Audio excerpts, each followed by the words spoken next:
here. Well, of course, there's so much that I have to talk about him. He's been dominating the fashion industry for over 25 years now, and he's been experimenting with work. He's balancing between mind, skill, eye, and innovation, and with his extreme simplicity, flawless lines, immaculate cuts, and perfect finish. He's worked with big Bollywood celebrities and big names in the industry like Malaika Arora Khan, Yami Gautam, Amira Dastur, Atya Shetty, and the list goes on and on.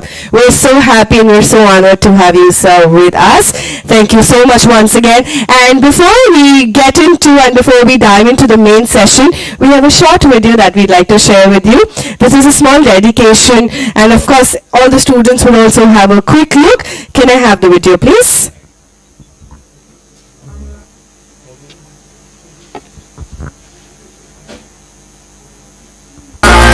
Diamonds in the sky, I know that we can't run away. At first sight, I feel the energy of summer rays. I saw the life inside your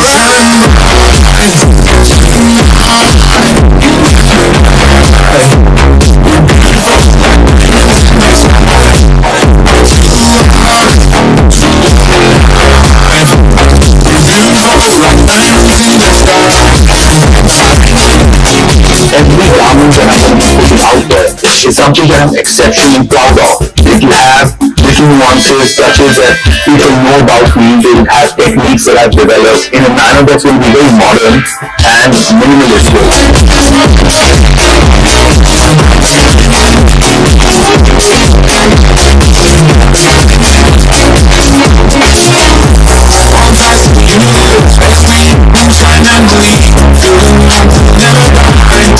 diamonds in the sky.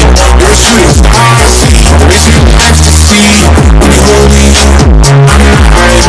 Diamonds in the sky. At first sight, I feel the energy of sun rays. I saw the life inside your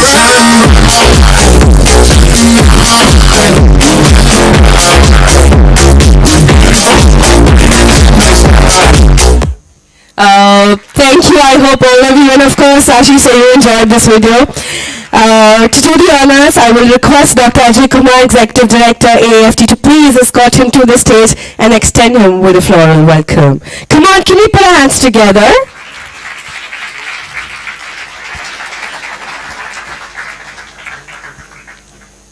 I also request Professor Vitulal, Director, School of Fashion and Design, to be a support on stage for this moment.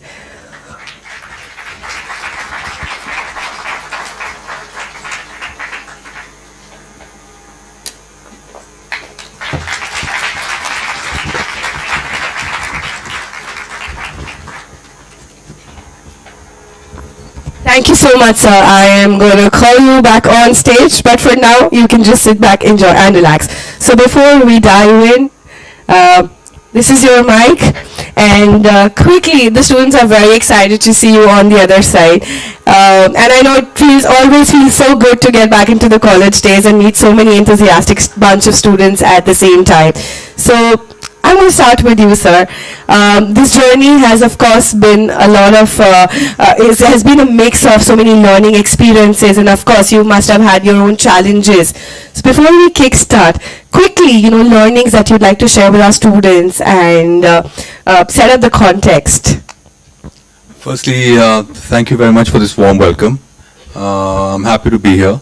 It's always, like you said, I actually find it very exciting and exhilarating actually speaking to youngsters like you, because I truly believe that, the future is you guys. And, there's so much energy and so many interesting thoughts that you have, which when we, sometimes like with a lot of my team members, actually feed off those thoughts, perhaps because, those ideas are fresh and young and sort of add this zest to the brand, which otherwise I think now that, this is actually my 30th year in fashion. But huge, 3 decades. but I'm still, hungry for younger ideas. So it's always a pleasure to interact with young students. So because we never know tomorrow, some or the other one from here might be just working with you. Absolutely. Yeah, and of course so much they're going to learn from you. Okay, students, so we'll quickly get into the session. 3 decades and so many celebrities, and as far as we know that when you started, yours was a history of the first, and so many things happened for the first time. So would you like to share that experience with us and these 3 decades, so, exhilarating ones? I've talked about this at different platforms or on the internet or in magazines for quite a while now. In terms of when you said first, that was also because when I started, maybe there were a handful of us. There were like I think 12 or 14 of us that were actually called fashion designers, right? And obviously things have changed drastically from the 90s to now. For instance, when I told my grandmother that this is what I'm going to be doing, and she was shocked when she told my father that how can my grandson become a darzi? So there was a cultural issue as well that we were dealing with back then, which is not there anymore. So unfortunately, she never lived to see my success, but that was the reaction of families back then, right? So from then, in terms of a lot of people ask me, was it easier then or is it easier now? So that's an interesting conversation to have with you guys, because yes, in one way it was easier because hum 10-12 log the. In the other way, there was no market. There was no exposure, no clientele. There was only when I passed out that the first, just 2 years before that, the first fashion boutique opened in India. So imagine till then there were 3-4 designers who were there prior to me passing out of NIFT. They would sell from their homes, or they would sell from going to people's homes. That was the way we sold clothes. There was completely no market. And then so the other way was, yes, we created the market. We went on to educating customers that no, this is what a good product is. This is how you wear it. This is how you buy it. So that was, in one way, that was quite challenging. But also it was very difficult, and it was, there was no concept of financial reward, because, it was about setting foot and letting people know that, okay, this can be an industry. When you should tell people we're in the fashion industry, kaun si industry? So things have really changed in 30 years. So for you guys, I feel that if I was to answer that question honestly, I definitely feel it's easier today. I know there are various institutes, various colleges, various platforms, and so much competition. That's one way of looking at it, right? But the other way of looking at it is that if you're genuinely talented, if it's something that's truly your passion, there is no better time to get noticed than now. There is so much opportunity for you guys. Even if you don't go back 10 years into time, there has been so much market presence, your online space, now social media. I mean, you guys can become household names, something that took, and that's already been proven in the last 15 years, that things that perhaps I managed to do in 30 years, other brands have been able to do in 10. Only because there's been so much media presence, so much help with the internet and social media, that everything can be fast forwarded. The only prerequisite, of course, is talent. That cannot be acquired. That can be harnessed by colleges like this. That can be polished by your professors. And then your knowledge and your own personal interest. How much interest are you taking in what's happening around you? And that's not limited to just fashion. It's to do with music, film, culture, what's happening in the rest of the world. All of that should be shaping your mind and influencing you. Absolutely. So when we talk about that the times have changed, I think with the upcoming of the Instagram also, I think it's just taken on to another level. I mean, there's so much of skill and talent that we see on the other side. We come back to this conversation. Moving on, let's take a quick question from our students here. Do we have anybody from the backside? And then we're going to come like this. We're going to shift like this. No? Okay, so then let's have you. Tell us your name first. Let's also know who you are, and let students also know. Hello, sir. My name Can we pass the mic there, please? Or you have to pass my mic. That's so sad. No problem. Hello, sir. My name is Ishika Gandhi, and I'm currently pursuing UG Diploma in Fashion Design. My question for you is, what is something that inspired you to be a fashion designer? Or why did you want to get into this field? So now you're taking me back even more than 30 years. So, like I said, mine was an extremely personal reason, which I'm hoping would be, very similar to a lot of you. So when I was in school, I had this thing of, I had an aversion to the school uniform. So I would buy it, and like all of us, you had to wear it. But as the years went by, and when I was in I think, 9th or 10th or something, I was like, I can't wear this. So what I used to do is I started with first altering it, and then went on to buying those fabrics and getting them tailored to the way I like to wear them.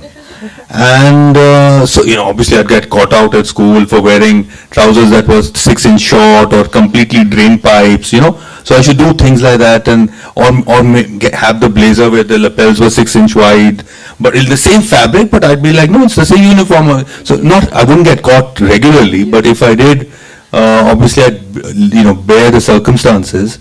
But so I always had this thing of wanting to know what's cool, what's out there, be the first one to experience it, wear it, buy it.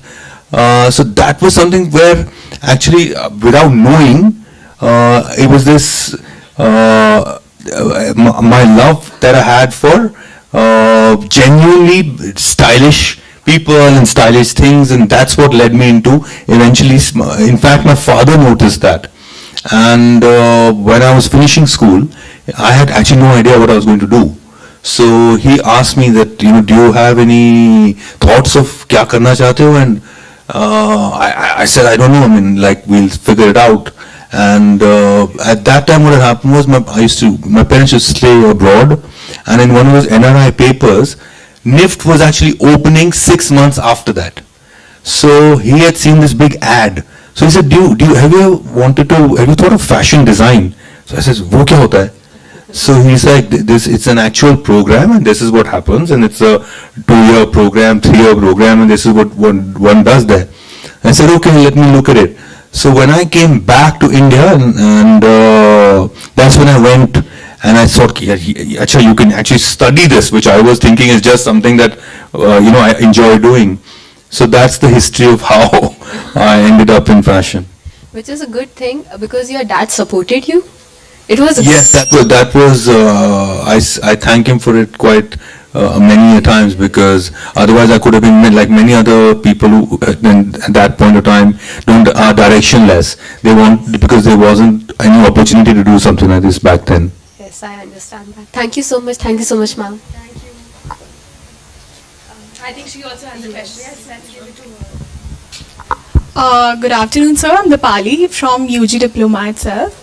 I want to ask you one thing. Apart from being unique, as you mentioned, as it was mentioned in the introduction video itself, that you as a designer particularly work on your techniques a lot. Apart from being unique as a fashion designer, apart from creating a unique outfit or a garment, what is that one thing you would, kind of delegate as a student to have in it?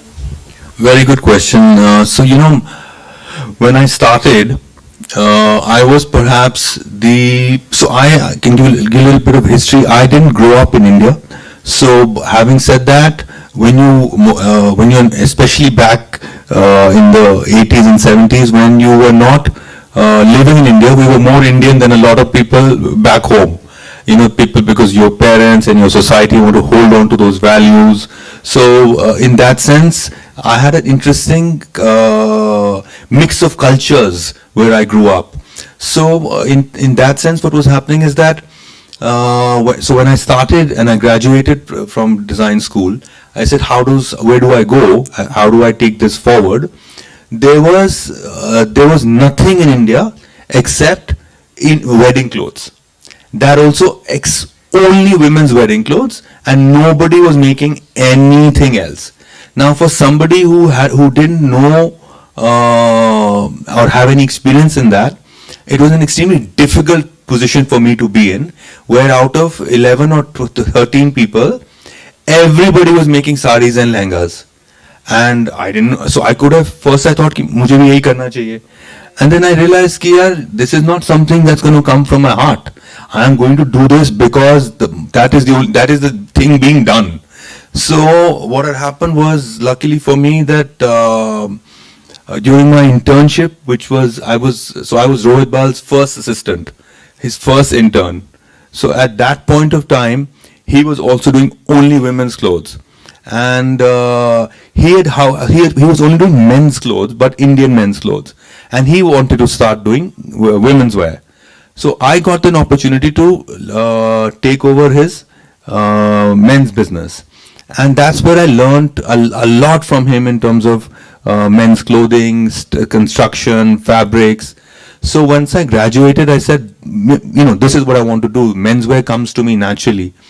And so I became technically one of India's first menswear designers. And from there, things were very difficult, because I had this dream that I'm going to one day make people understand the importance of a very nice white shirt.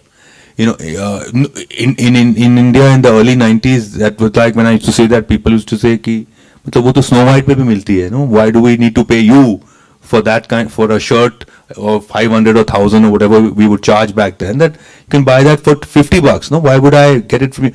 But that concept of a good collar, a perfect cuff, a concealed placket, or the size of the button. So I said no, but so my thing was, I wanted to stick to my guns. However difficult it was, however financially difficult it was, I said I'm not going to deviate, and I'm going to stick to this. One day it will pay off. So for me, at that time, persistence really worked. In today's context, again, it was like how I found my zone. Today what's happening is, you need to find yours. However, it's become, I would have to say, much more demanding.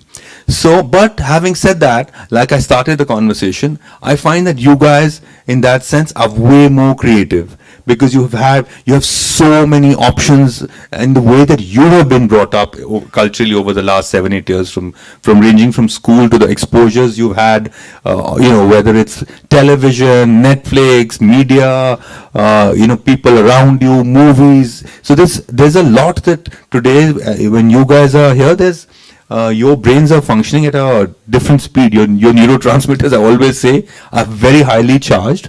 And if you sort of energize them in the right way, you'll find your zone. I'll give you an example. There are brands that, I've actually seen over the last maybe 3 years only, where people have created a brand where their whole ideology is only black. It's they don't do any other color. Now, for example, if I thought of doing this it's a very good strategy, but when I thought of doing this in the 90s, I would have been considered mad, So same way, then within that black, they're doing so many experiments, 11 types of fabrics, all in black, all in one outfit. So, and that guy is then selling. Imagine, it's an Indian designer based out of Chandigarh, that I found not in India, but I found his clothes in New York. And then I said, yeah, when I looked at the label, I said, made in India. And when I read the name, it sounded like a Japanese or any. So you guys can look at it when you later. It's a brand called Garuda. So I was like, they to Indian bhi ho sakta hai, but when I looked at it, so it's a streetwear brand, oblique sort of sportswear meets street lux, only in black. Because of his focus, he only sells abroad. Now, it's such an interesting story to tell you that, that you can be the next Garuda. The point is, he's found his zone.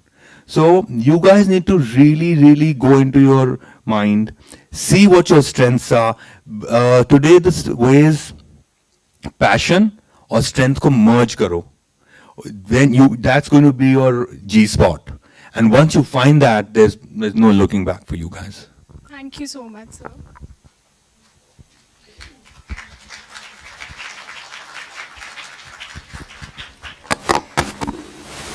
Thank you. So we'll just give you a moment to have this sip. And by the time, we'd love if we can have questions from this side as well. We could come back to the front benchers. I want everybody to be participative. Anybody from the back side?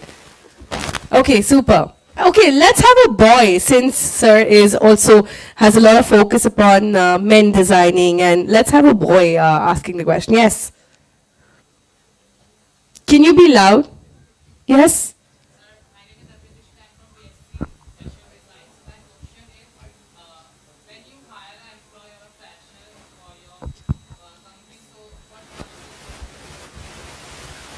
Good question. So, over the past 30 years, I must have mentored, I can't even remember, but maybe almost 60, 70 youngsters like yourself. Many of them, actually, most of the ones who stayed with me for almost 7, 8 years, today all have jobs abroad. From working at Caroline Herrera, Bill Blass, one of my assistants is actually leading a studio in New York for a big multi-brand store. So, if I go back to ask them what did I really give them, I think the idea is that all of you guys have fantastic eyes. So you have to start developing an eye for fashion. Right? So when I meet you or I was to interview you for, of course your portfolio will matter, your sketching ability will matter, and as in today's day and age, your computer skills will matter, both in terms of, not just in your Word and Excel, but from Adobe, Illustrator, what all can you do? How fast can you do it? How good are you at that? Because communication has also become digital, right? And then obviously now people are even making, as designers, you're making short films, you're doing, all that has become, which wasn't there 3-4 years ago, prerequisite of what we look for when we're looking at even hiring you guys for an internship. But more than that, those are the ones that comes across from your portfolio and from your just your mannerism, the way you dress, the way you talk to us. More than that, it's do you have it in you? So that is something where more than anything else, I want to be able to see your passion. I want to be able to see, are you being able to think with clarity? Whatever it may be, do you have a dream? Those are the things that excite us. That, okay, this person knows that this is where he or she wants to be. You don't have to know how you'll reach there. That is difficult, right? That is what life is about. But as long as you know with clarity that this is what I want, I don't know how and when I'll get it, but I'll work towards it, I'll put my 100% behind it. That kind of passion excites us to hire you. Thank you. I hope that answered your question. So in one of your interviews, you happened to mention that classics are forever. And if you're a good designer, your product will never age.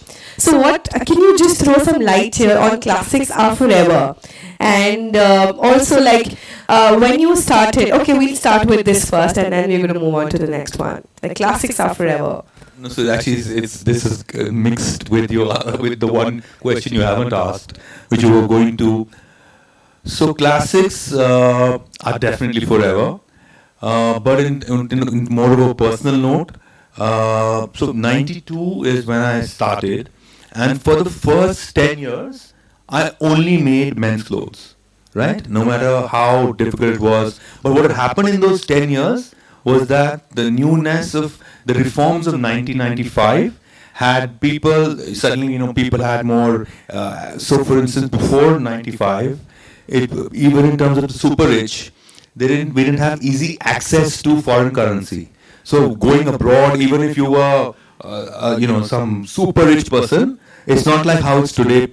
Someone's got a unlimited credit card and they reach and they're buying every big brand in the world and they know about those brands. So none of that could happen. So it was by which time we sort of slightly educated the market also. So in 2002 is which is just before towards the end of that decade is when I was a founding member of the FDCI. So we formed the council and then started the Fashion Week, which was 2001, I think. And at that point of time is when my career actually changed drastically because I started doing women's clothing. That was the year I started because I couldn't only do a menswear show at India's first Fashion Week because nobody would understand it. So that was how suddenly from only making classics, I said, okay, no, let's go into a more daring and more fashionable zone. Having said that, I still meet people who actually say, maybe that quality of construction or your passion for classics is not directly proportional to good business, because I have people who when we turned 25 5 years ago, I did a retrospective exhibition for which there are some repeat clients I have from 20 years ago. So I called a lot of them and said, do you have any piece? I mean, obviously we don't have pieces which are 20 years old. And there were we actually showed some pieces which we borrowed from customers, which if I show you, you would have said, ye to 2-3 saal pehle bana hai. So 20, that is the power of a classic. That if it's finished well, as long as you fit into it, people still have it in their wardrobe. Because nowadays everybody's focusing on sustainable clothing, and we want to save for our future generations as much as we can. So kudos to you for that. Also, my next question here would be, how do you determine the pricing of your clothes? Is it like when you become a brand, like for example, I got this shirt for 100 rupees, but when I become a designer, for this I can charge, I'm just hypothetical price, I can charge whatever I want to. So how do you determine the pricing? Is it only once you become a brand, or there are other factors determining? Is it the market which determines? Because anybody can become a brand here tomorrow. So how do they decide? That's a very interesting question, and actually I've never been asked this at a public platform, so I'm happy to answer it for you, and I think it'll be helpful for them. So if I was to take you back into time, to be honest with you, we were not taught this even in college.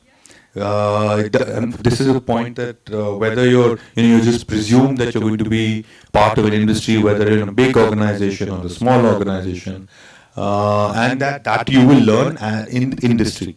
But for example, so we were never taught this. So when we started, it was you might laugh, but it was actually perception. For example, we'd look at this. Okay, ye 1,000 rupees ka lagta hai. That was how we used to cost.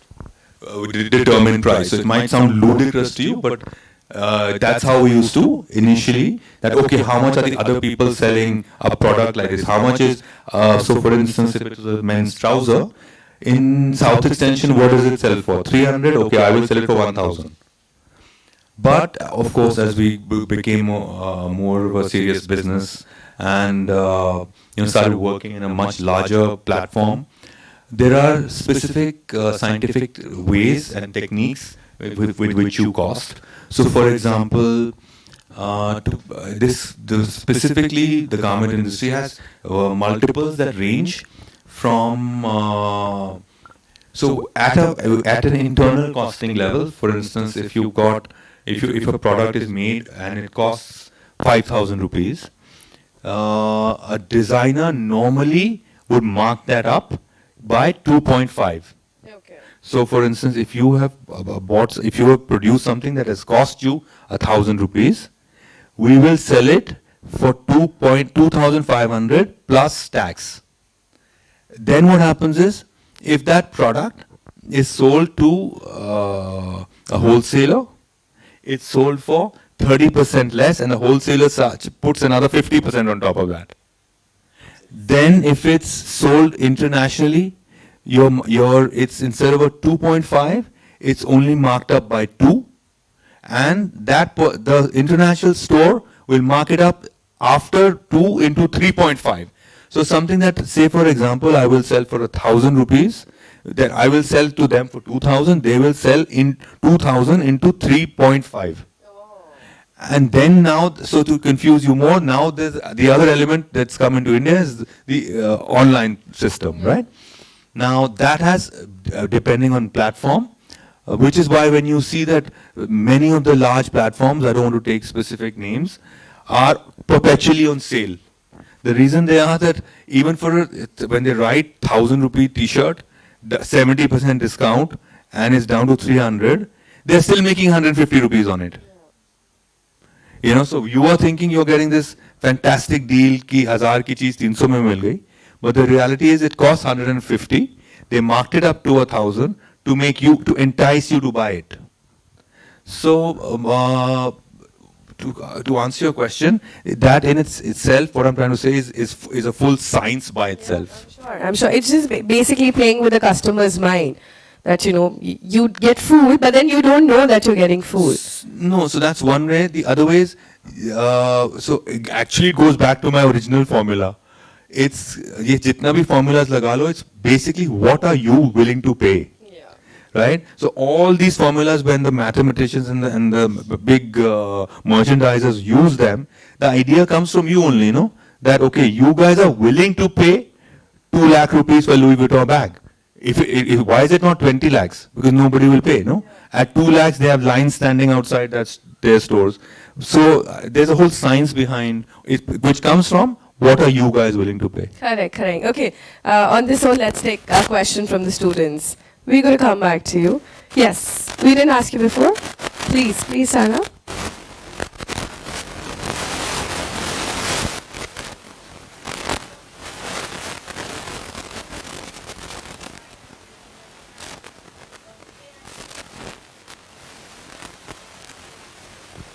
Like as AI coming in the market and COVID came in, so what are the challenges that you faced and how did you overcome them? And do you still feel that there is a possibility of COVID coming back and affecting the market? And like what exactly do you feel the market is heading to? So, you know, COVID by itself was like a complete game changer for this industry, right? Many people across the world in this industry just vanished in those first 5-6 months itself, sadly. And of course in India too, there was some established labels that stopped functioning. There were of course a lot of young labels that were hit very badly and, you know, could never recover.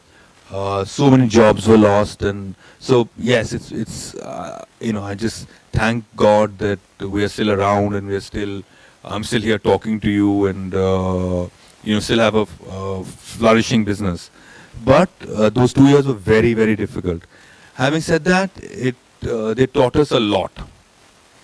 They taught us one thing was clear, right? It's a lot of world patterns have changed, and now that's how will those trends ever change? Will they stay for the rest of their life? I don't know. But for instance, the first thing that came even before the AI was this whole, all of us suddenly waking up to sustainability. Sustainable practices were there even before, but we were just we were not open to practicing them. The garment industry is the second most polluting industry in the world, right? And but basically, I'm not blaming you guys, but in terms of your age group, were the people fueling their wallets, no, in terms of fast fashion. where so every time you're buying those 200, 400, 500 rupee clothes, they're actually, and then you're wearing it twice or wearing it once, it's the complete opposite of where you want to be. So of course, a lot of the whole thing was one key trend that's changed worldwide, especially for you to understand and design better, is to, of course, consume less and consume better.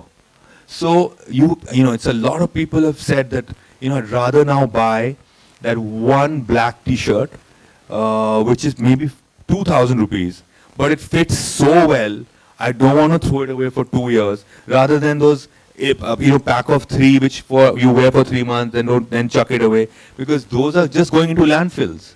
Right, so a lot of people have, and it's your age group that's changing that thought worldwide, not just in India, across the world. And actually, I should have added that it wasn't something till 2 years ago, which if I was to interview you, today I'd ask you, what are your thoughts on sustainable practices? Do you have any ideas? Do you have any thoughts?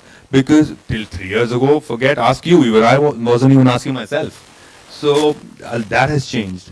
Then in terms of consumers have, of course, decided and wanted to buy less. And then this, of course, the thing that all of you know about, this whole concept of athleisure came because all of us were living in our yoga pants and our shorts and our t-shirts at home for that first 1 year. And that, we just got so used to living like that, that it was so difficult after, like for example, I remember there was an article, a full story done, where they interviewed me to say ki tumhara hoga kya, that we are actually doing a story on the suit is dead. The story was, I'm sure you can pull it up now also, and at that time I was so scared that I spoke about it and I said, in my heart of hearts, I don't think that's possible. Predominantly because, yes, okay, that, for instance, one thing that definitely happened, that ties died out, right? No brand, I don't even, I still miss it, including personally, but if, for example, unless you're traveling to, and you're at a very formal do, people are not wearing ties anymore. But that suit phenomena lasted only 6-8 months. Suddenly people wanted to wear suits. Why? Because you want to look formal, you want to look nice, whether it's at your workplace or at a business meeting or at a party. So that came back slowly. So of course, we change as people because of our influences around us.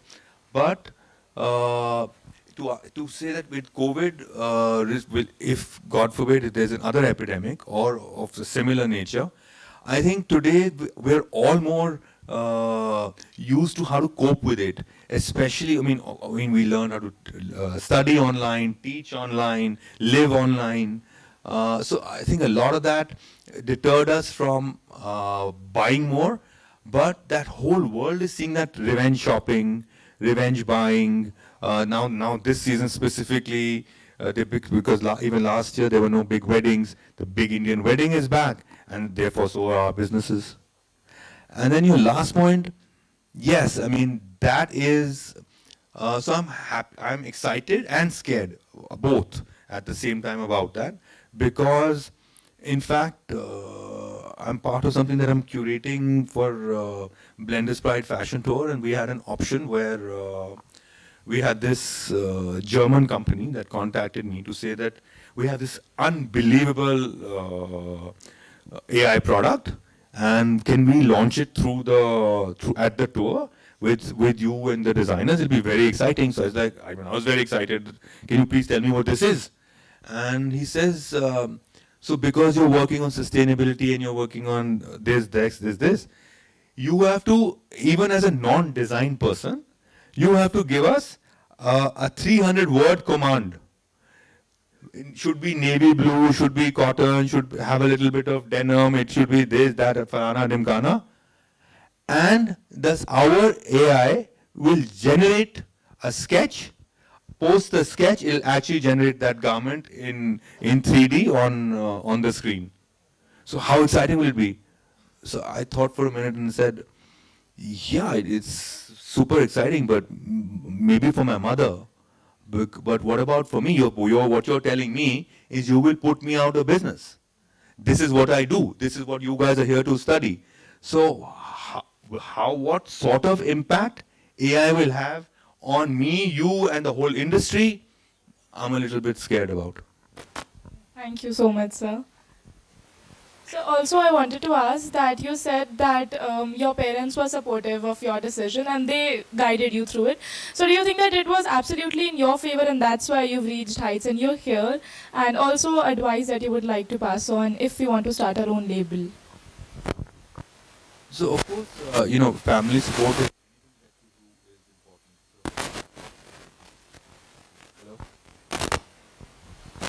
yeah, family support in anything and everything that one does is important and always helps because you feel more confident about what you're doing. And sorry, what was your second part of the question?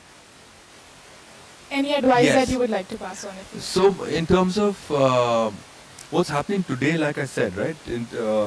If you want to start off on your own, of course, there's lots of platforms, lots of easy ways, competitions.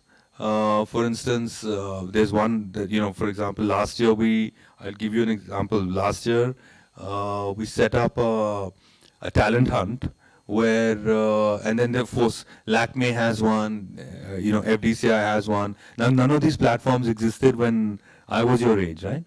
And a lot of those were, what are we looking for? Unusual ideas, out of the box thinking, nothing that I've seen before.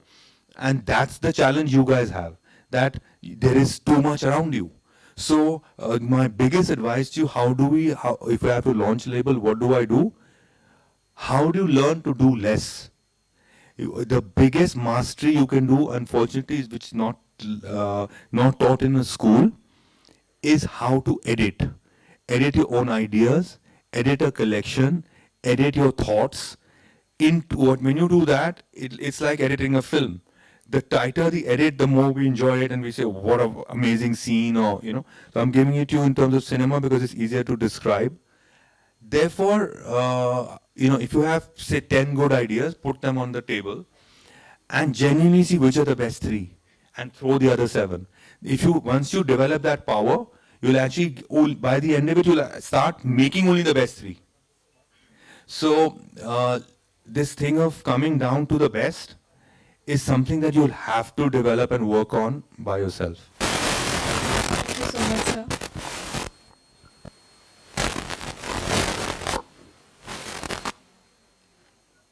Check. Okay, thank you.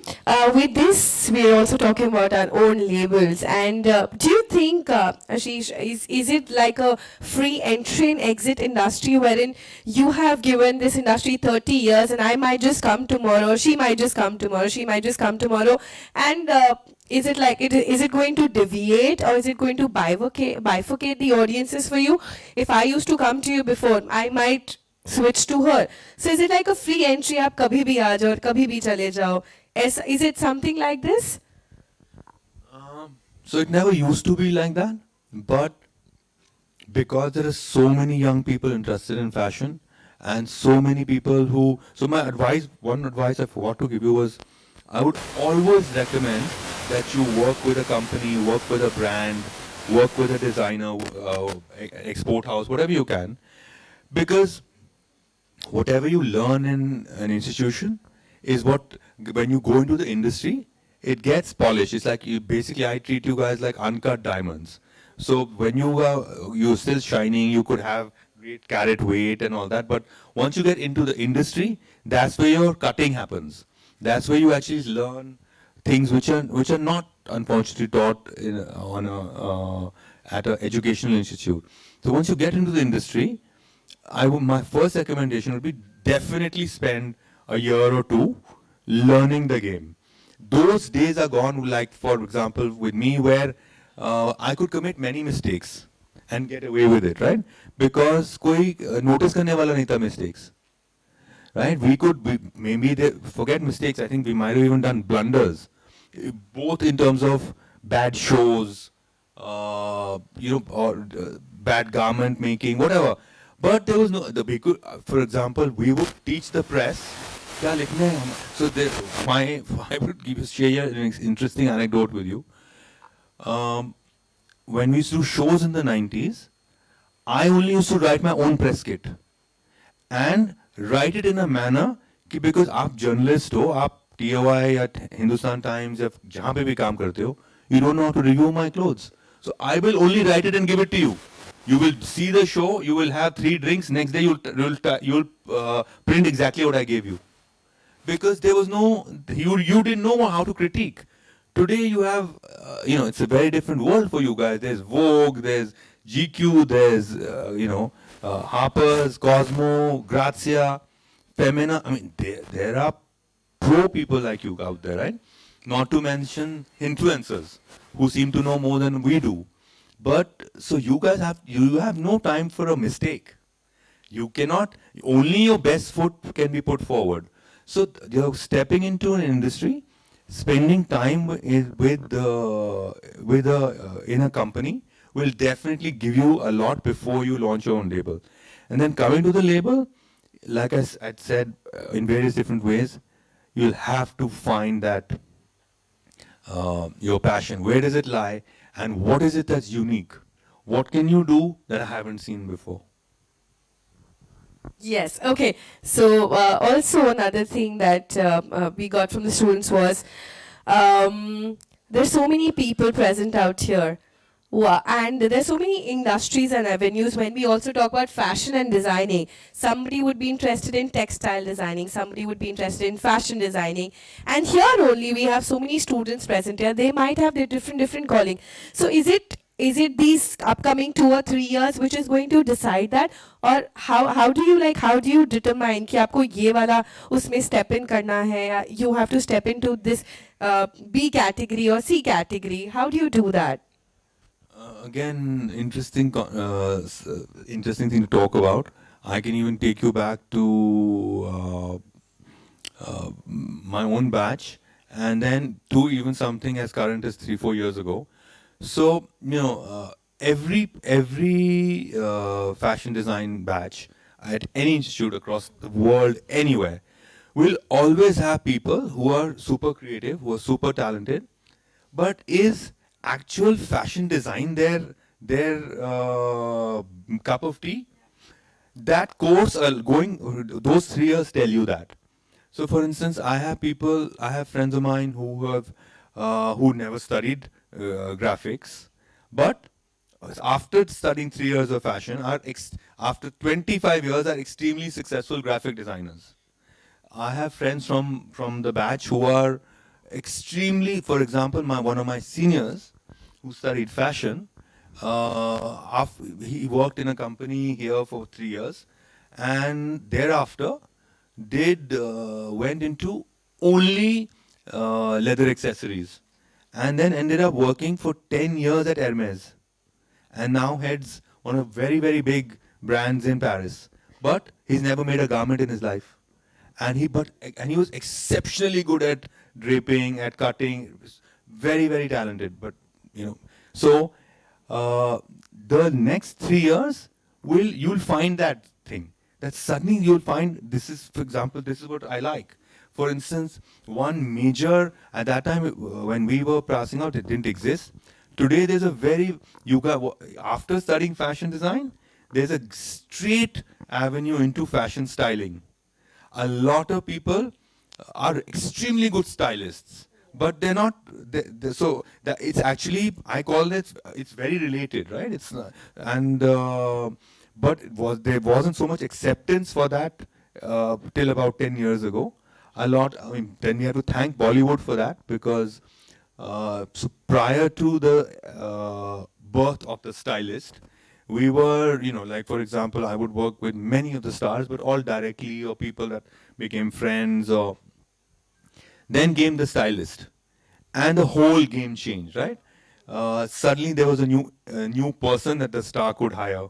Suddenly there was a new job for you guys, and it was a very well-paying job. Then that person also said, oh, I could also work for a magazine. I could also work as an influencer. So suddenly 6 or 7 income sources opened for fashion design students in the last 5 years that didn't exist 10 years ago.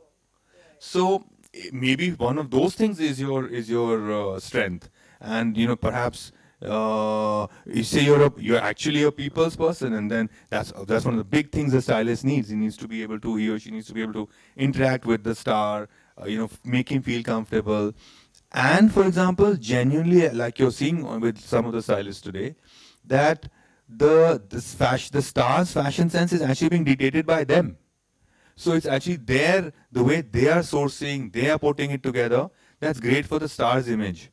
So that's another very easy option for you guys if that's something you love doing. We're going to come back to this one. Before that, I will ask the questions, and let's actually two or three, let's have two or three, not two or three questions, but let's hear it from two or three students. I think they've already spent a month or two in the institute. So at this point in time, what subject is that interests you and intrigues you the most? Let's hear it from you. Now, I don't want questions now. Let's have an interactive session. Just stand up, tell us your name, and tell sir what is that particular subject that is interesting for you right now.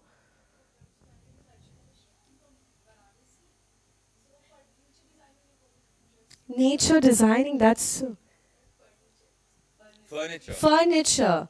Furniture, yeah, so cool. Okay, let's hear it from, yes, sir, let's hear it from you. Yes. No, sir. With the red t-shirt. Sorry, I don't know your name, so I have to call you like sir only. Pattern making. CAD. Okay, CAD pattern making.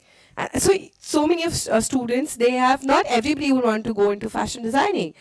Let's hear it out from you. Anybody. My eyes are good, right? I can see to both of you. Anybody, yes.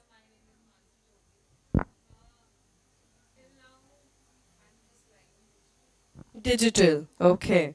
Let's hear it out from you, sweetheart. Yes.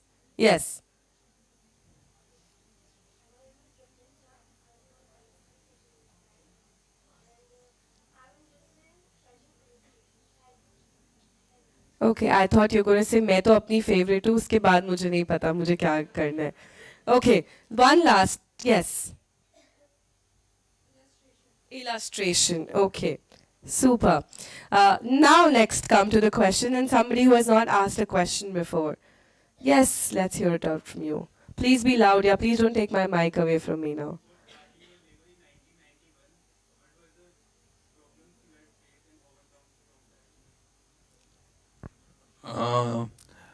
Like So I said, Ashish, I would like to add on this because I know, because the way you summarize things is just so interesting. I don't want to cut you on in between the conversation.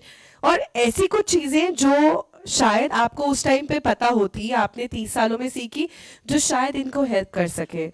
And अपना brand शुरू करने के लिए आपको क्या क्या challenges थे जो आपको शायद उस टाइम पे पता होता तो आपको ज़्यादा हेल्प होता. It would have benefited you at that point in time, and maybe our students can know that from you. So when I started, so I was to answer your question, when I was their age, my biggest love was pattern making. So I was never never very good at illustrating, but the pattern making class was something that I was always the first person there. Loved attending it. Would spend hours in the lab, even over and after class, just to to make patterns, to cut fabrics. So for the first 1 year, I cut every pattern that I made. I didn't have a master. I had one tailor, I had one machine. So I would cut everything myself, and then get that tailor only. I trained him eventually to become the master, right? And then we hired 2 more tailors, and that's how. So I used to have a 1-room Barsati in Lajpat Nagar, and that's where I started my career. So today things are, for example, even the tailors that we had to hire. Remember, there was no concept of finish. So to train somebody, this is this seam, this can't be showing like this, stitches per inch. These were not, like, for you guys it's standard now. So for example, especially in Noida, it's such a big industry now, that if you can pay the wage easily, you can get, there's so many people and with so many designers that have been trained as tailors.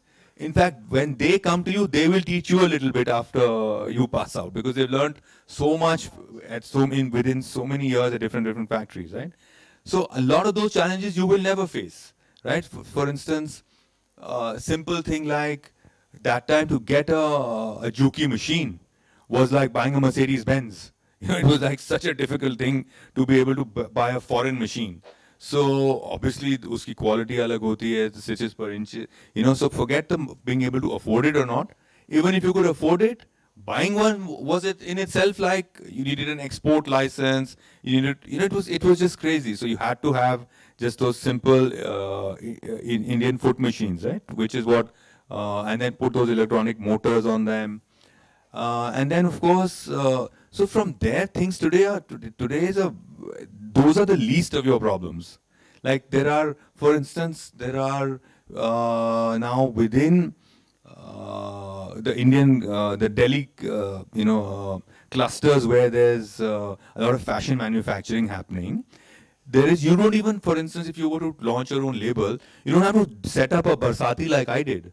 There are so many opportunities for you where from your illustration, you cut your pattern, and not even cut, just take your pattern, buy your fabric. There are organizations, both small and big, that can convert all your ideas into a full collection. You don't have to spend lakhs and borrow money like I did from my parents and here, there. You have to do nothing. All those ideas can come, your idea from a sketch can become a reality just within Noida, because there's so many sampling units which are trained to convert even your just a CAD design into an actual garment. So those are today's very easy. What's not easy is coming up with the right idea. So once that is why you're here, right? So utilize this time. I always say that those were the best years of life, because it shapes your creative mind. More than anything else, the way you guys interact between yourselves, between your professors, between the other courses.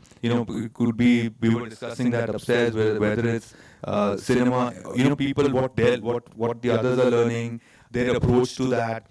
All of that is what's going to shape you into what you will become. So I think enjoying yourself for the next 3 years is the most important part. Thank you. I'm sure we all face criticisms, and now since you mentioned everybody is not pointing out what you've done, sorry guys, I have a bad throat, what you guys have done good, but what you have missed or not worked upon. So how do you deal with criticisms? And did they actually give you, okay, maybe there was something wrong at my end, or no, is it their perspective? And sometimes you work with a client so with all your heart and soul, but the client is not happy with your collection. So what do you do? Do you rework on that and like, no, I've done my job, and now if the client doesn't like it, I can't do anything about it. So basically, there are two questions in your question. One is, of course, I find criticism constructive. Yeah. So you can take criticism in a bad way, or you can take it both when it comes from a teacher or even from one of your colleagues, in a very good way. That guys, you're really screwing around. So I don't think this is working. So either you can be offended by that, or you can actually think that maybe the person is actually trying to push you, help you to achieve more, achieve better. So, for example, when it was genuine in sort of this whole criticism part on our, like I said, till the 90s it didn't exist, because we used to write our own reviews. Yeah. So after that, yes, suddenly there was this advent of a fashion critique. Somebody who was talented enough to write about. So by the way, I missed that. That could be another something you could do. Again, not an option when we were thing. But today, even the fashion journalist, who you might be an avid reader, you might be somebody who writes really well. So suddenly that becomes another avenue for you besides mainstream fashion. So what happened was that only in around 2003 2004 is when there were some people that would actually critique you.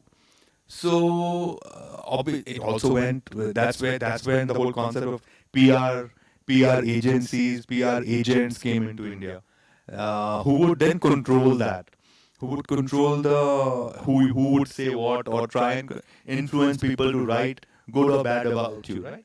But you have one eventually it can be personally quite disappointing कि आपने 6 महीने या 8 महीने किसी collection पे काम किया and then two people who actually don't even understand it have just completely ripped it apart, right? So you have to do both things. You have to learn to live with it and just completely block it out. And if it's not constructive criticism, and if it's constructive criticism, definitely learn from it and adapt. Yes, maybe this is something I could have done better, and next time I will do better. But where I faced it the most and learned it the most was in the West, because there again there was no. It was very serious criticism. It was either you were good or you were bad. There was nothing in between. So it pushed you to be the best. With clients, that happens even today. Forget about happening 30 years ago and happen today. It happened in the next 30 years also. That satisfying a particular human being is not an easy thing, right? So of course you have to strive for perfection. That it needs to be as good as it can. And yes, there have been instances over 30 years where I lost my patience also in terms of how much criticism I can take. And there have been instances as recent as last weekend where there was a gentleman who was double my size maybe and kept insisting that why is this jacket riding? And why am I not looking like Arjun Rampal? So now there is a manner and a tact in which, so I can't tell him that you're 3 times or 5 times his size, the jacket cannot look like that, right? But he kept insisting that it should. So I had another customer who was watching this, who I didn't know. So after this gentleman left, he actually came to me and said, I really want to understand and applaud you for the way you handled this guy, because if I was in your place, I would have thrown him out of the shop. But obviously, that's what you learn. And but if you have to be in a people's business, you will have to handle criticism. With this, I think we'll be good to take the last 2 questions, and let's take it from the boy. I know, girls, you have questions. I know that. I've seen that. Rahman, can you be loud, please? Please.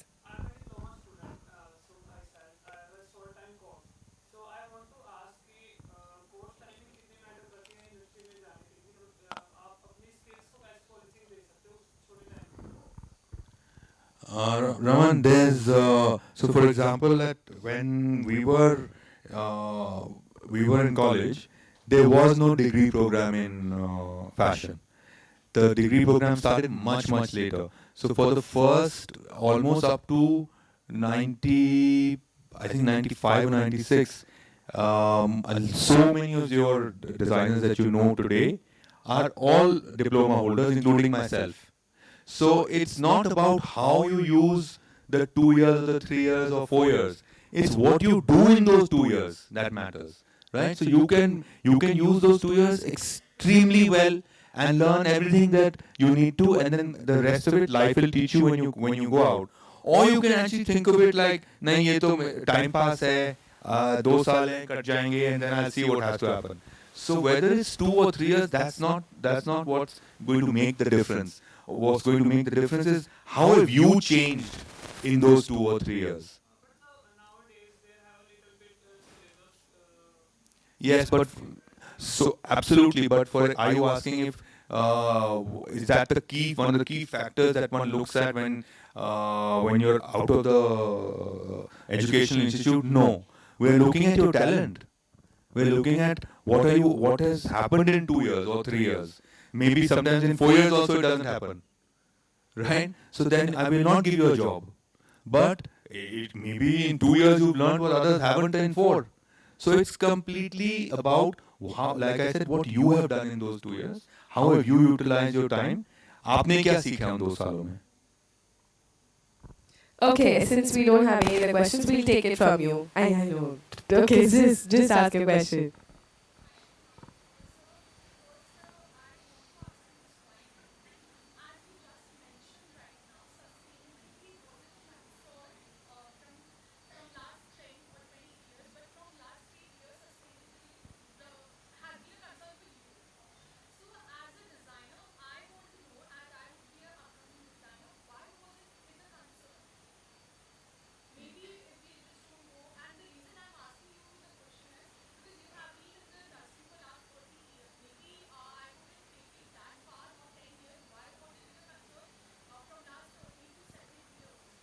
So the conversation on sustainability started perhaps 10 years, 12 years ago. None of us were willing to take it seriously. Why? Because we were stuck in our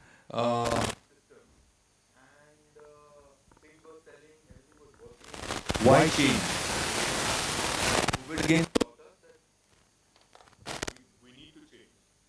And You can use this. yeah, so COVID taught us that we need to change, right? And so many conversations started. And remember, these conversations during COVID, we had nothing else to do. So suddenly, whether it was me or you, we were all hearing those conversations. Whether they were on TV, whether they were on, for example, I'll tell you about personal experience where apart from consuming less, so for instance, I have done so much recycling in the last 2 years that I've not done in 20. Right? We'd waste so much fabric. We'd waste and that's another problem with fashion, right? Dead stock. That what do you do with it? So, for example, you'll be shocked to learn that a lot of the very very very big brands, you know what they do with their dead stock? They burn it. So, for example, that's again causing, it's not a green process, and only because it was worth, 30,000 euros. It hasn't sold for 5 years. Now burn it because there's no, you can't put a value to that. So again, a lot of people have gone in and thought, we were really damaging the environment. And then genuinely, the reason the wake-up call happened was because of personal experiences from COVID, that the pandemic actually taught us that, this is like, we might not be alive tomorrow. So at least let's try and do our bit so that the next generation doesn't have to hopefully suffer. And for instance, look at our AQI in Delhi today, right? How bothered are we? We've still gone to 400 and something. People having massive breathing problems. So all of us can do our bit is it's not easy for any brand or any company to overnight change their processes. So for instance, Zara, as you might have heard, it has pledged that by 2030, which I find very difficult to believe, that they will go fully green. For a company that size, it's almost in 5 years to turn around what they couldn't do in 15 or 20. But at least it's a process. The सिर्फ सोच बदलनी शुरू हुई है. The rest, you guys, those battles actually you guys have to carry forward. Find, think for instance, if you were to talk to me 15 years ago about zero waste design, I didn't even know the meaning. We were so flying high on our horses and enjoying our fame and our money and this and that. I couldn't even understand if you had a conversation. I'm being honest with you. What is zero waste design? I would have said I don't know. I don't care. But today it's a full-on subject. It's being taught in institutions as a separate. People are becoming zero waste designers. So then finding innovative ways to dye, innovative ways to make the fabric, to cut your clothing, to stitch your clothing, package it. For instance, me personally, that's the first change we did. Of course, it came at a cost, but I've tried to remove as much plastic as possible in our company. completely gone into paper or into biodegradable products, where that was a step we could take straight away, right? So if it means after that, excluding working with synthetic yarns, excluding working with polyesters which are not biodegradable, वो भी करेंगे.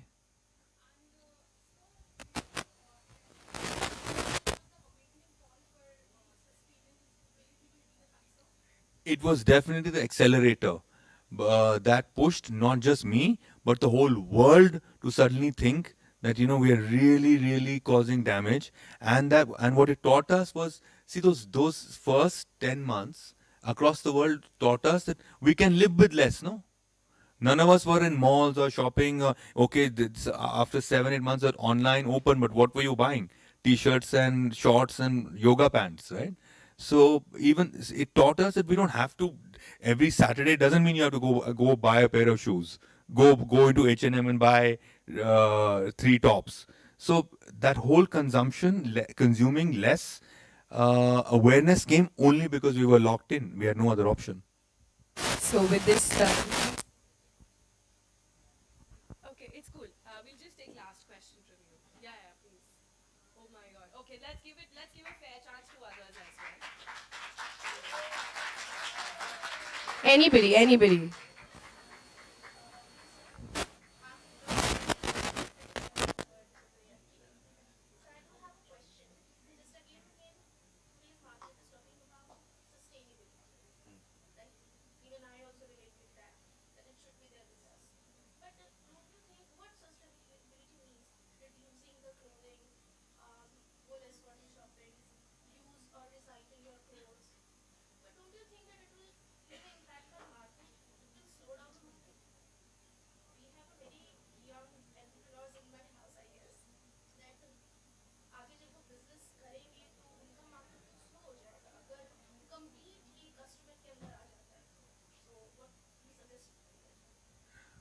No, actually, ulta hai.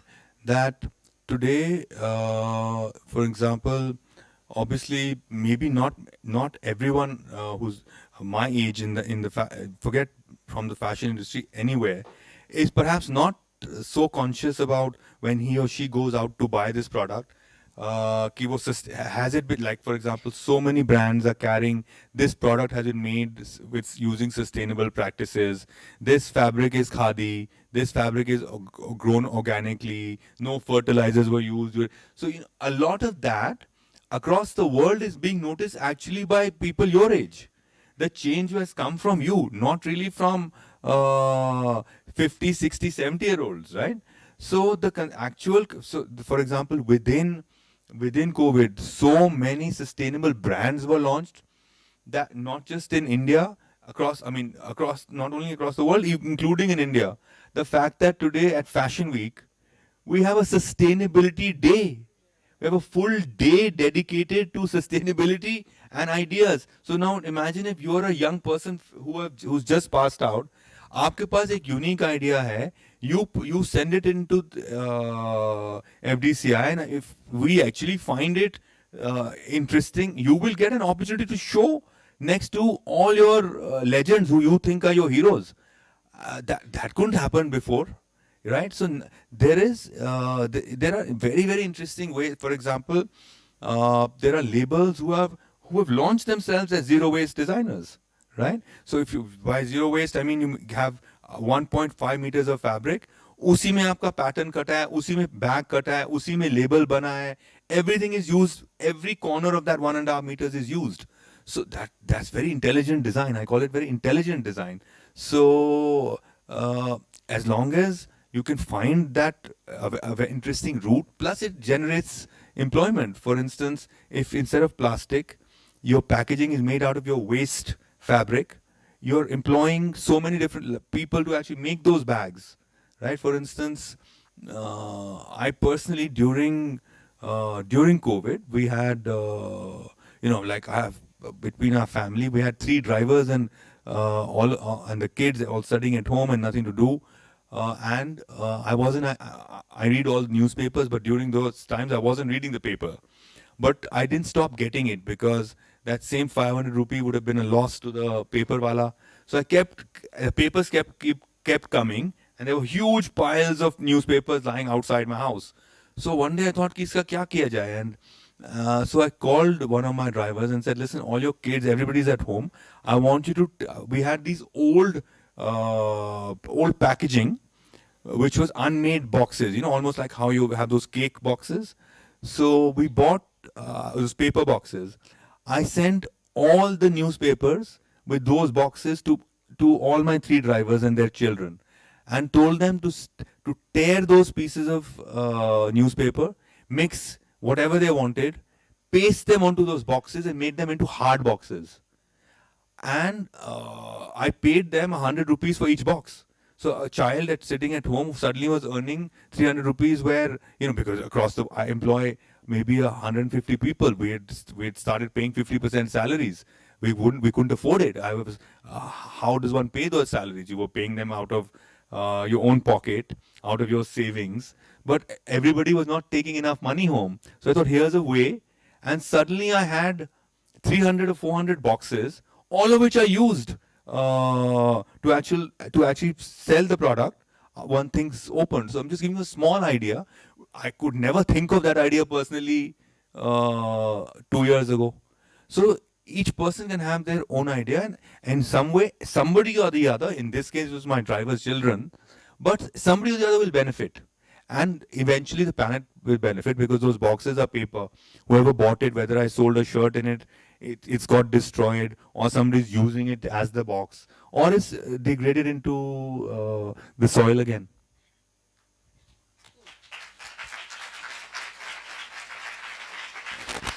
Check.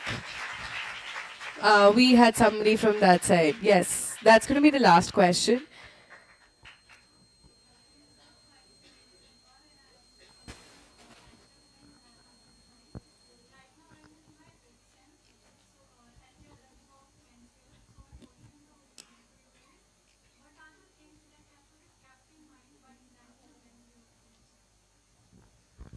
No, that's a question from my heart.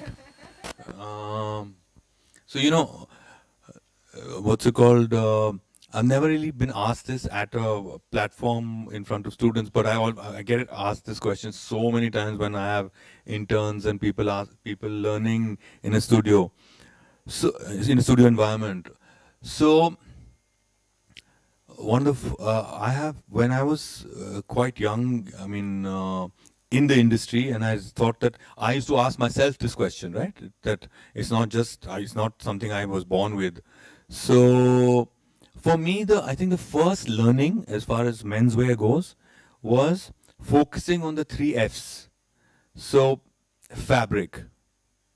The first thing, whereas, for example, in women's wear, you could say that fabric is important, but remember, women's wear gives you the opportunity to there is no, even a bad fabric can be converted into this magical dress, right? That freedom you don't have in men's clothing. If a fabric is bad, no matter what you do to it, even if it's for Ranveer Singh, it will still look bad. So your first F is extremely important, right? Your fabric. Second is fit. That goes back to, again, my first love, which is pattern making. That unless I cut that fabric really interestingly, even the best fabric I can spoil. You can give me a 20,000 rupee per meter fabric, but if my pattern is bad, if my fit is bad, it will look so poor, and the customer will be, no matter what size, will be extremely unhappy. So the second most important thing is your second F, which is the fit. Then the last F, which a lot of people, for example, say that is it that important? But that I learned over the years, which I borrowed from women's wear and brought it back into my menswear, which was fall. People think that, a trouser or a jacket is a trouser or a jacket and that's it. No. There's so much importance in terms of the grain, how that fabric falls.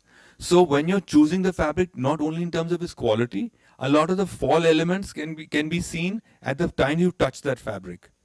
There itself you'll know ki you'll get an inherent ability to visualize कि ये finished product कैसा लगेगा. Once you learn that, half your challenge is over. Again, that is not something, that is only something that experience will teach you. So, for example, I'll give you an idea which costs zero money, right? Please, on your free time, go into fabric shops, go into the wholesale markets in at HP Singh, in Nehru Place, here, there, everywhere, and spend time touching those fabrics. There is so much you will learn, right? And I'm not asking you to go and spend thousands of rupees on buying fabrics. Just go from shop to shop, and you'll start getting a tactile feel. You'll start learning that things about width, things about grain, things about bias, or otherwise. So the three F's sum it up for me in men's clothing. The day you guys focus on those, you'll produce a perfectly beautiful men's garment.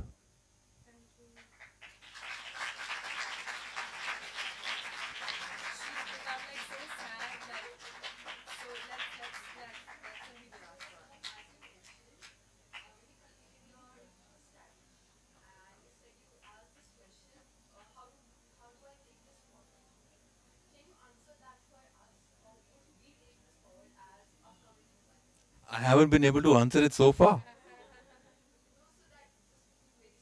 Okay. So, if I was to answer that for you in.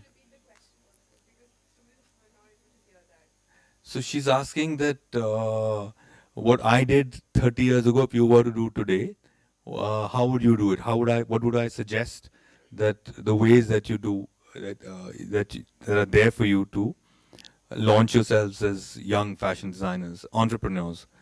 So first, like I said earlier itself, I would recommend that definitely get some industry experience. Do not venture into the on your own without industry experience, because as I said, that's what's going to teach you the basics, right? Your knowledge from your institution is the foundation, right? It's the foundation, and that's where your building starts. So if you, of course, like I mentioned to you, Raman, that your foundation has to be strong. You have to focus in class. You have to do everything right in these 2, 3, 4 years in order for your building to stay erected. After that, of course, it comes to, okay, your foundation is there. Now, when you go into the industry, it's where your ground floor starts getting built. After that, it's exactly what I've said many times. It's that what's the style of this building? Is it a old school Connaught Place type of building with British Raj influences? Is it a modern glass building in Gurgaon? Is it an old sustainable using bamboo? Is it your story? So once your ground floor is up, you need your story for the rest of the floors to come up, right? What's the color scheme? How many windows? How many doors? So till you guys have your stories clearly mapped in your head, do not venture into anything outside of a job. As soon as your story is right, is it driven by passion? Do you sleep? I mean, do you wake up every day with that story and say that, I'll do everything I can for the next 10 hours of today to make this dream come true? So passion will drive that story. After that, in today's world, of course, this marketing, self-marketing is very, very important, but you have the tools, right? And those are, whether it's, like you said, Instagram, Facebook, you guys know all that much better than I do. So a lot of that is suddenly you're getting access to millions of customers, which for us took us like maybe 15, 20 years to even access and do travel places, do exhibitions, do shows. Today, all of that can be done virtually, right? And there's a consumer. Not to mention that, remember, there are platforms today where you, so for example, when you're saying, how do I launch myself? There are online platforms that are really, if you have a very, very interesting product, all these platforms are willing to launch your product. As I keep going back to the how today is much easier. It's the what. So focus on the what. What are you trying to sell? What do you want to be? What is your story? What are you going to make? Just focus on these 4 questions for the next 3 years. All your questions will get answered. The rest of it is then super easy.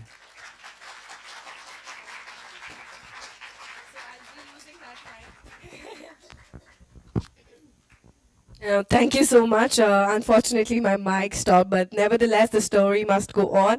And we're so happy and so elated to have you here with us. I think all of us, we need to stand up and thank him for devoting his time to be with us. And also, I would request Professor Ritulal to please join us on stage and extend a big thank you for taking the time out to joining us here this wonderful afternoon and making it so informative for each one of us here. Big thank you. Thank you so much.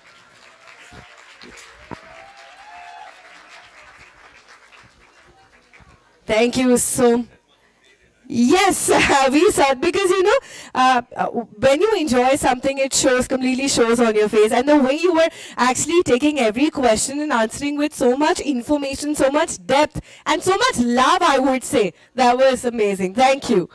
The last thing I want to say is the reason I'm still here after 30 years is not so much because of my talent, it's because of my passion.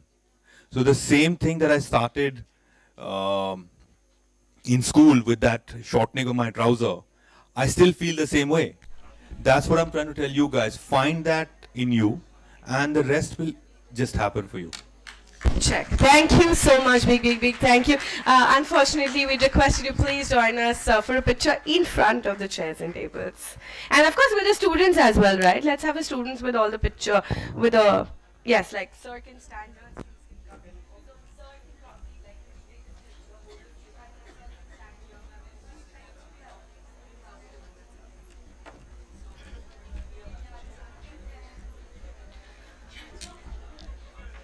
Thank you. Thank you for giving us such a great time, and thank you for taking those questions so well.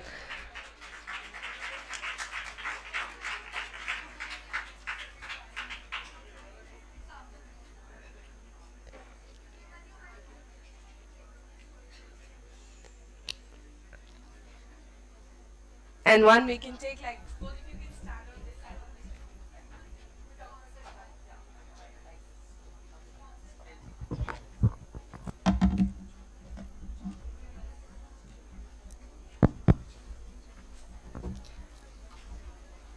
Okay, everybody, can I request the wonderful bunch to please have a big smile?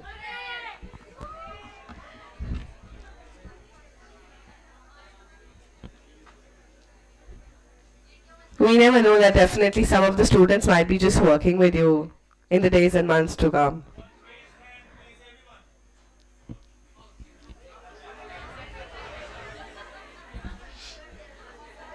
Thank you. We wish you a great day ahead and all the very best for your future endeavors. And we're looking forward to see you very soon with AFT. Thank you for giving us your valuable time. Everybody, please put your hands together for Ashish and Soni.